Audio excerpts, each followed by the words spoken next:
Hello' everyone welcome to our channel.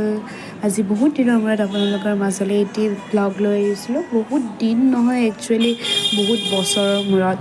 এয়া শুৱালকুছি বামুণপাৰা অৱস্থিত মনসা মন্দিৰত আজিৰ পৰা মনসা পূজা ভাগ আৰম্ভ হৈছে, যিটো 5 দিনীয়া কাৰ্যসূচীৰে হ'ব। আমিও শৰাই এভাগি দিওঁ বুলি, লগতে যোৱা বছৰৰে পাৰ এযোৰ আৰু নাক দিয়াৰ কথা আছিলে, তাকে দিওঁ বুলি আমি ওলাই আহিলোঁ। এয়া শৰাইৰ বাবে যিখিনি লাগতিয়াল সা সামগ্ৰী লৈ আহিছিলোঁ সেইখিনি গতাই দি সেৱাভাগ ল'লোঁ। সেৱাভাগ লৈ উঠি প্ৰসাদ খাই মন্দিৰৰ পৰিৱেশটো অকণমান উপভোগ কৰি আমি দোকান পোহাৰখিনি চাবৰ কাৰণে ওলাই আহিলোঁ। এয়া আকৌ আগৰ যিবিলাক 20 টকীয়া বস্তু আছিল এতিয়া 30 টকীয়া হৈ গ'ল।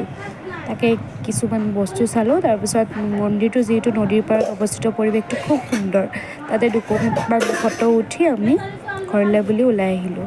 এয়া আকৌ ৰাস্তাত এইবিলাক দোকান দেখি মন চন ভাল লাগি গ'ল, সৰুকাললৈ মনত পৰি গ'ল। ঠিক আছে, আজিলৈ বাই বাই।